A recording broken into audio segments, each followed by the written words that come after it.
नमस्कार, आप देख रहे हैं अपना बिहार। मैं हूं आपके साथ Vibha Upadhyay. BSSC paper leak मामले पर इस वक्त बड़ा अपडेट, जिसमें पेपर लीक के मोतिहारी से तार जुड़ रहे हैं। हिरासत में निजी स्कूल के एक शिक्षक को लिया गया है।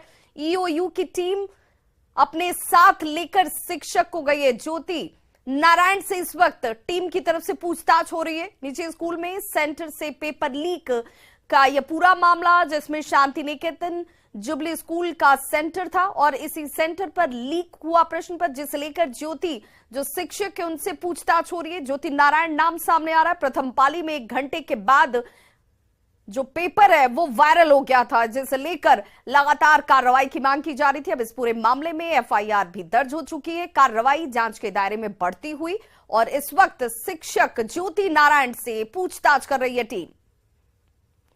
तो बीएसएससी पेपर लीक कांड के तार मोतिहारी से जुड़ चुके हैं, जहां एक निजी स्कूल में सेंटर बनाया गया था और वहीं से सबसे पहले पेपर लीक की बात सामने आई। पूरे मामले की जांच कर रही ईओयू की टीम ने शांति निकेतन जुबली स्कूल के एक शिक्षक को हिरासत में ले लिया है और पूछताछ इनसे की जा रही है। हिरासत में लिए गए शिक्षक का नाम ज्योति नारायण है, जिन्हें ईओयू की टीम अपने साथ पटना लेकर गई है। स्कूल प्रबंधन का कहना है कि सीसीटीवी फुटेज की मदद से परीक्षा हॉल में इलेक्ट्रॉनिक डिवाइस लेकर पहुंचे अभ्यर्थी के रोल नंबर की भी पहचान कर ली गई है। पूर्वी चंपारण के एसपी ने भी यह माना है कि अब तक की जांच के मुताबिक यहीं से प्रथम पाली की परीक्षा शुरू होने के करीब 1 घंटे के बाद प्रश्न पत्र वायरल होने लगा था। एक व्यक्ति को डिटेन किया गया है और ईओयू की टीम इसमें आई थी और उसको जो है विशेष पूछताछ और आगे एफआईआर दर्ज करके कार्रवाई की जा रही है। क्वेश्चन यहीं से लीक हुआ था क्या सर? अभी तक जो प्रथम दृष्टया पुष्टि हुई है वो इसी सेंटर से लीक होने की बात आई है। इसके बाद ही ये कार्रवाई की गई। कर्मचारी चयन आयोग के सचिवालय सहायक की हो रही परीक्षा क्या मोतिहारी में 17 स्थानों पर सेंटर बना है और यहाँ शांति निकेतन जुबली स्कूल में सेंटर बना है, जहाँ से यह आरोप लग रहा है कि यहीं से क्वेश्चन लीक हुआ है। क्वेश्चन पेपर लीक होने के बाद से एक शिक्षक को हिरासत में लिया गया है और इसके बाद से इसकी जांच की जा रही है।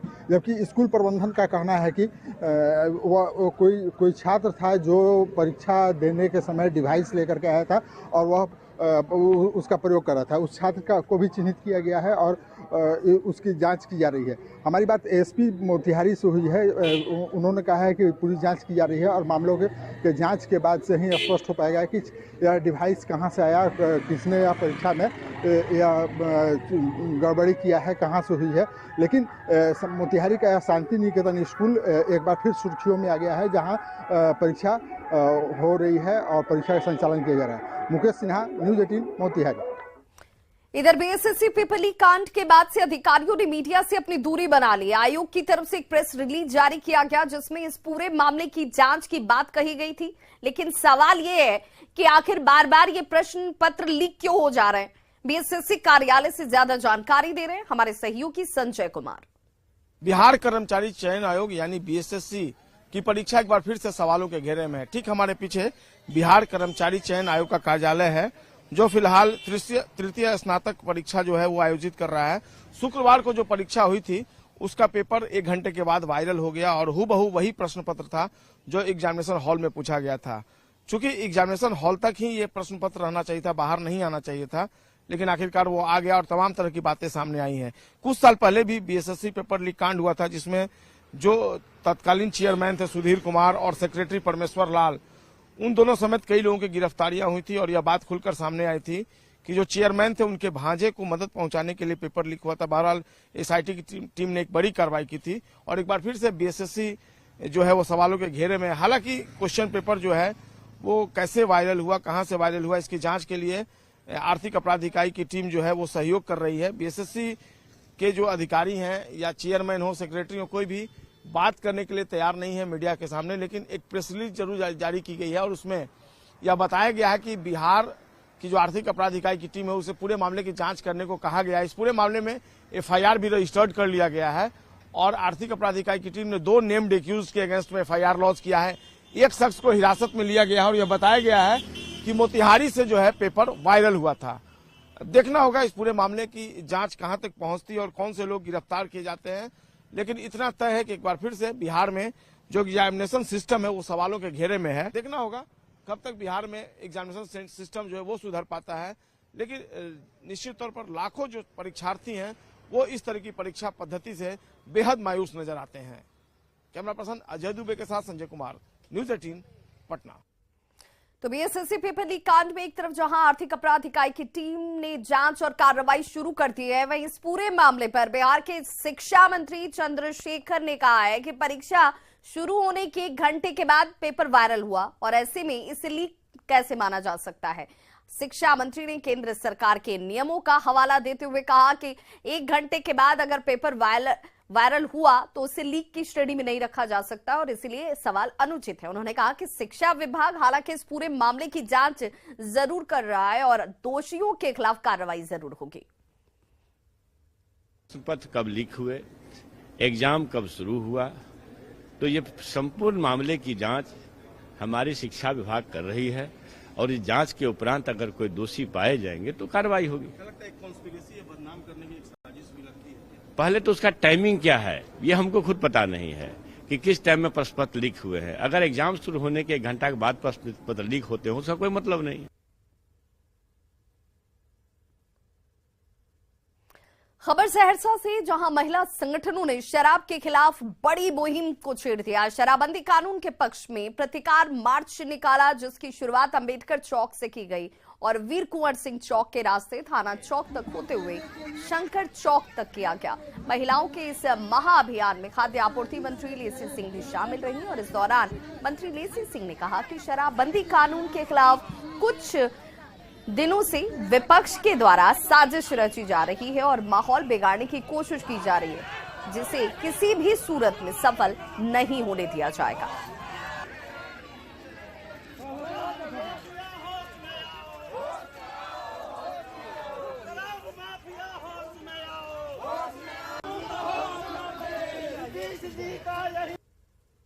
शराबबंदी छै, शराब मिले छै मोटका मोटका चोरा चोरा बेचे छै, गाली कुची में से बेटा के अथी करे छै। शराबबंदी सफल छै ना बंद छै अखनी, सब चालू छै, कुछ न करे छै, पुलिस टका ले छै जाय। जो शराबबंदी कानून के खिलाफ लोग कुछ साजिश रच रहे हैं, माहौल बिगाड़ने का बिहार में प्रयास कर रहे हैं, इसको हम लोग कभी भी विपक्ष के द्वारा जो ये किया जा रहा है, कुछ माफियाओं के द्वारा जो किया जा रहा है, इसको किसी भी सूरत में हम लोग सफल नहीं होने देंगे। तो खाद्य आपूर्ति मंत्री लेसी सिंह को आप सुन रहे थे। वहीं दूसरी तरफ वो महिलाएं थी जिन्होंने प्रतिरोध मार्च निकाला था। लेकिन महिलाओं के अगर बातों को सुनेंगे तो आपको भी इस बात का एहसास होगा कि ये महिलाएं खुद ही कह रही हैं कि शराब हर जगह मिल रही है। नहीं मिल रही होती तो ये सवाल जायज था, लेकिन शराब हर जगह मिल रही है। हालांकि ये महिलाएं पहुंची थी प्रतिरोध मार्च में। शराबबंदी को विपक्ष फेल करने की कोशिश कर रहा है और इसे लेकर ये प्रतिरोध मार्च था, प्रतिकार मार्च था। शराब के खिलाफ महिलाओं का हल्ला बोल था।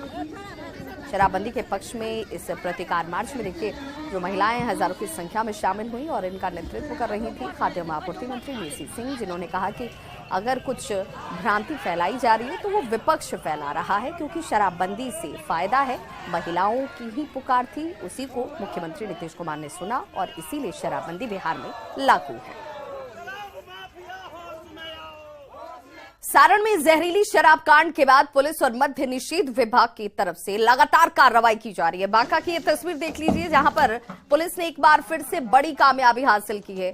कार्रवाई जब की गई, इसमें बेलहर के मल्हारी में पुलिस ने देसी शराब के अड्डों को ध्वस्त किया है। भारी मात्रा में देसी शराब यहां पर जो बरामद हुए उसे नष्ट किया गया। शराब की कई भट्टियों को यहां पर ध्वस्त करते हुए आपको अधिकारियों की टीम नजर आ रही होगी। इस मामले में पुलिस ने 4 लोगों के खिलाफ केस भी दर्ज कर कार्रवाई शुरू कर दी है।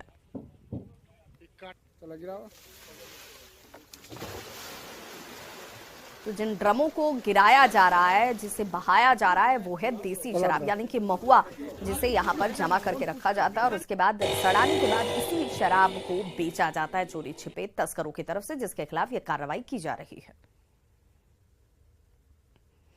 खबर हाजीपुर से, जहां बिजली विभाग के लाइनमैन की गोली मारकर हत्या कर दी गई है। अपराधियों ने अजय तिवारी को 8 गोलियां मारी। बताया जाता है कि लालगंज स्थित केदार चौक पर अजय तिवारी की दुकान, जहां पर सुबह में अपराधी पहुंचे और सिगरेट की मांग इनसे की गई। जब वो सिगरेट देने लगते हैं तभी अपराधियों की तरफ से ताबड़तोड़ गोलियां बरसाई गईं और अजय दुबे को भून दिया गया। पूरी घटना का सीसीटीवी फुटेज अब सामने आ चुका है। दो तस्वीरें आपके सामने हैं। पहली तस्वीर जहां पर इस घटना के बाद लोगों के बीच आक्रोश और कई तरह के सवाल कानून व्यवस्था को लेकर उठते हुए अब सामने आ रहे हैं। वहीं दूसरी तस्वीर उस सीसीटीवी कैमरे की जहां पर अपराधी नजर आ रहे हैं जो दुकान में घुसते हैं, सिगरेट की मांग करते हैं और जैसे ही सिगरेट देने लगते हैं वैसे ही ताबड़तोड़ गोली चलाई जाती है। और सिर्फ गोली चलाकर ये अपराधी यहां से फरार नहीं हुए, जब तक उनकी सांस चल रही थी तब तक गोली दागी जाती। यानी किस कदर बेखौफ है अपराधी, उसका अंदाजा इन तस्वीरों को देखकर लगाया जा सकता है, क्योंकि आखिरी सांस तक उनके ऊपर ताबड़तोड़ गोलियां बरसाई गई हैं और वो अपने आप को बचाने की कोशिश करते हुए भी नजर आ रहे हैं।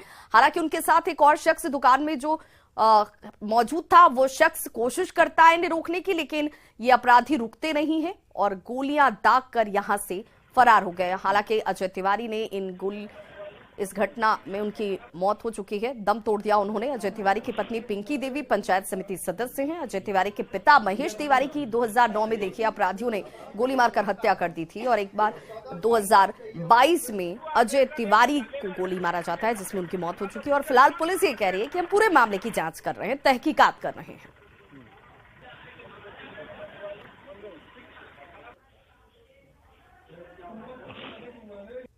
दो तीन कस्टमर बन के दुकान पे आए और ये लोग सामान देने लगे, तब तक एक उसमें से निकाल पिस्टल और उसमें से गोली चलाने लगा, जिसमें इनको मेरे बड़े भाई हैं उनको 5-6 गोली लगा। 15-20 साल पहले हुई थी, थोड़ा सा हल्का फुल्का घटना, फिर आई ये दोबारा हुई। अपराधी में लगाम है, मनोबल बढ़ा हुआ है, कोई कार्रवाई नहीं हुआ तो अपराधी का मनोबल बढ़ता है। लगातार घटनाएं घट रही है। क्या लग रहा है पुलिस की कार्यशैली पर आप सब? अब पुलिस से बढ़िया से काम करेगी तो अपराधी घटना कम होगी। तो पुलिस तो बिहार पुलिस की स्थिति है दारू और बालू में कलेक्शन में लगा हुआ है, तो अपराधी से कोई मतलब नहीं है, तो स्वाभाविक है कि अपराध बढ़े। घटनाक्रम है, किराना दुकान पर मौजूद थे, किराना दुकान के मालिक हैं अजय तिवारी उनका नाम है, एज अराउंड 45 ईयर्स। 2 लोग घुसे हैं दुकान में और उन पे मल्टीपल राउंड्स ऑफ फायरिंग किए जिसमें इंजरी हुई, जो कि उसकी डेथ हो गई। बॉडी का पोस्टमार्टम करा दिया गया। सीसीटीवी फुटेज हमारे हाथ लगा है, एफएसएल टीम यहाँ पर है, टीम बनाई जा रही है और बहुत जल्दी इसको क्रैक कर जाएगी। तो जरा इन तस्वीरों को देखिए, ये तस्वीरें आपको विचलित कर सकती हैं, ये इसलिए भी क्योंकि यहाँ अपराधी किस तरह से बेखौफ हैं। ये शख्स जो दुकान पर खड़ा था कुछ चंद सेकंड पहले और सिगरेट देने की कोशिश कर रहा था जिसकी डिमांड इससे की गई थी, वहां अपराधी इस शख्स पर ताबड़तोड़ गोलियां बरसाते हैं और यहां से फरार हो गए। पूर्णिया के फातिमा हॉस्पिटल में करीब 40 घंटे के बाद आज जाकर आयकर विभाग की रेड खत्म हो चुकी है। आयकर विभाग की छापेमारी गुरुवार से ही शुरू हो गई थी और सूत्रों के अनुसार फातिमा अस्पताल के मालिक तनवीर आलम और निखत फातिमा के पास से 1 करोड़ से अधिक के नकद और भारी मात्रा में गहने जब्त किए गए। मौके से ज्यादा जानकारी दे रहे हैं हमारे सहयोगी कुमार प्रवीण। पूर्णिया के फातिमा हॉस्पिटल में पिछले 40 घंटे से चल रही आयकर विभाग की छापामारी समाप्त हो चुकी है और आप देख सकते हैं कि यही वो फातिमा हॉस्पिटल है जहां पर कि गुरुवार से लगातार छापामारी चल रही थी। एडीआई के नेतृत्व में 40 अधिकारियों और सुरक्षा बलों की टीम यहां पर मौजूद थी जो 40 घंटे तक लगातार छापामारी की और जानकारी मिल रही है कि छापामारी में जमीन के कई दस्तावेज, गहने और करीब 1 करोड़ रुपये बरामद हुआ है। हालांकि आयकर विभाग की टीम के द्वारा इसकी पुष्टि नहीं की गई है, मीडिया को किसी भी तरह की जानकारी नहीं दी गई है। आयकर विभाग की टीम यहां से वापस लौट चुकी है। बहरहाल देखना है कि आगे आयकर विभाग की टीम क्या खुलासा करती है। कुमार प्रवीण, न्यूज़ 18 पूर्णिया। और बड़ी खबर इस वक्त बेतिया से आ रही है जहां पर सीलिंग की पड़ती जमीन को लेकर फायरिंग की गई है। पर्चाधारी 5 महिलाओं को गोली मारी गई है। सभी को इलाज के लिए जीएमसीएच ले जाया गया है। 1985 में सरकार की ओर से जमीन का पर्चा इन्हें दिया गया था। जमीन जोतने का विरोध करने पर इन लोगों को गोली मारी गई है। जगदीशपुर थाने के नकटी पटेरवा गांव की यह घटना और जमीन को लेकर कोर्ट में पहले से ही मामला चल रहा था, जिसके बाद गोलीबारी की घटना को अंजाम दिया गया। 5 महिलाओं को गोली मारी गई है। भागलपुर में पुलिस की लापरवाही की तस्वीर सामने आई। कोतवाली थाना के खलीफाबाग चौक के पास पुलिस की जीप डिवाइडर से जाकर टकरा जाती है, जिसके बाद डिवाइडर देखते टूटकर हवा में उड़ गया और दूसरी तरफ से आ रहे एक बाइक सवार को जाकर ये लग जाता है। लेकिन पुलिसकर्मी घायल युवक की मदद करने की बजाय उसे उठाने तक की जहमत नहीं कर रहा। घटना की पूरी तस्वीर सीसीटीवी कैमरे में कैद हो गई और हादसे के बाद युवक बीच सड़क पर बैठकर रोड को जाम कर देता है, जिसके बाद पुलिस युवक को जबरदस्ती पुलिस की जीप में बिठाकर इलाज के लिए लेकर गई। हेलो, बात कर रहे हैं मामी, बात कर रहे हैं, अभी बात नहीं हुआ है। घर जाएंगे लाभ लेके धक्का मारा, हम आ रहे थे उधर से, इसमें वो मारा धक्का, उड़ के मेरे मुंह पे लग गया और पाछे लग गया। यहाँ और यहाँ दोनों चोट है। यहाँ देखने रहे यहाँ देख इधर बताइए ना, कब मारा? अभी तुरंत 2 मिनट हुआ, भाग गया, चाबी लिए वो भाग गया है। वो 4 व्हीलर से था, जिप्सी से। क्या नाम है आपका? मेरा नाम है छोटू कुमार। अभी जाम किए हुए हैं? हाँ, जाम किए हुए हैं। वो आएगा, उसको हम छोड़ देंगे, बस तो मेरे सामने में आ जाए भी बस, और हमको कुछ ना करेंगे उसको। धक्का मार के भाग? बस तू धक्का मार के भागो। चाबी मेरे पास है, देखिए। किसका चाबी? उसका गाड़ी का। ये गाड़ी है उसका। वो दूसरे चाबी से नहीं, वो 4 व्हीलर से था, मेरा गाड़ी तोड़ दिया। हाँ, पुलिस का जिप्सी गाड़ी था, बस तू भागा का है, इसीलिए दर्द है। और कोई बात कर, मर जाता उन्हें उठाता हमको। बीजेपी प्रदेश अध्यक्ष संजय जायसवाल ने एक बार फिर शराबबंदी को लेकर मुख्यमंत्री नीतीश कुमार को निशाने पर लिया है। संजय जायसवाल ने कहा कि वे लोग शराबबंदी के पक्षधर हैं, लेकिन सरकार जिस तरह से शराबबंदी को लेकर असफल है, उस पर सवाल उठाया जा रहा है। आज कोई ऐसा मोहल्ला नहीं है जहां शराब न मिल रही हो। हम लोग शराबबंदी का समर्थन करते हैं, लेकिन वह शराबबंदी होनी चाहिए। शराब हर मोहल्ले में बिक रहा है। आज एक बार ड्रोन कैमरा निकला, आप लोग सब पत्रकार जो जिस मोहल्ले में गया वहीं पे शराब बिक रही है। तो यह बिना शासन के मर्जी से नहीं हो सकती है, और गृह मंत्री के नाते नीतीश कुमार इन सारे जाली शराबों के जिम्मेवार हैं और हर हालत में उन्हें मदद करनी चाहिए। मोतिहारी के रामगढ़वा थाना के नरीरगिर में ईंट भट्टा की चिमनी में ब्लास्ट में 8 लोगों की जान जा चुकी है। वहीं कई लोग अभी भी घायल हैं। ब्लास्ट मामले की जांच को लेकर डीएम ने 3 सदस्यीय जांच टीम का गठन कर दिया। अपर समाहर्ता रैंक के 3 अधिकारी इस टीम में शामिल हैं, जो ब्लास्ट की जांच करेंगे। एसडीआरएफ की टीम मलबा हटाने के काम में जुटी है। हालांकि ठंड की वजह से मलबा हटाने में परेशानी हो रही है। सीएम नीतीश कुमार ने मृतक के परिजनों के लिए 4-4 लाख रुपए मुआवजे का ऐलान किया है।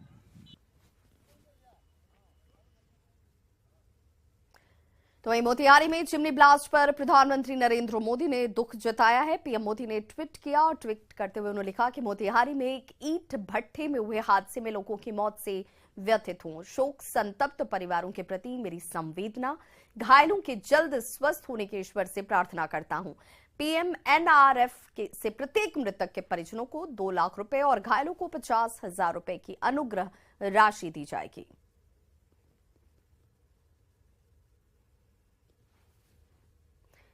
बाढ़ अनुमंडल के उच्च माध्यमिक विद्यालय दरवेश्वरपुरा के मैट्रिक के 10 छात्र स्कूल के प्रिंसिपल की लापरवाही की वजह से 2023 में होने वाली मैट्रिक परीक्षा नहीं दे पाएंगे। स्कूल प्रबंधन का कहना है कि इन छात्रों ने समय पर फॉर्म नहीं भरा था, जिस वजह से इनका डमी एडमिट कार्ड नहीं आया है, जबकि छात्र ये कह रहे हैं कि उन्होंने समय पर फॉर्म भरा था।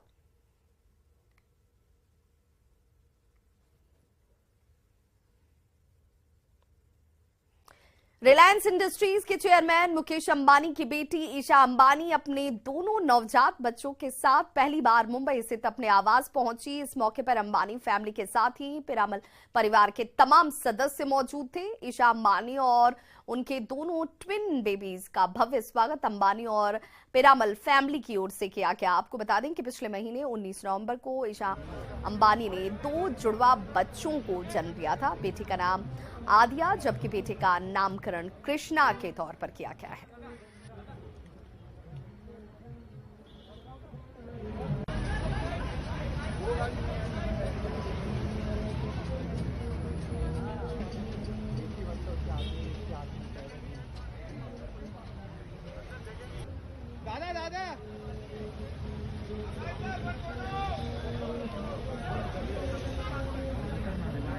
ट्विन बेबीज के साथ पहली बार अपने घर पहुंची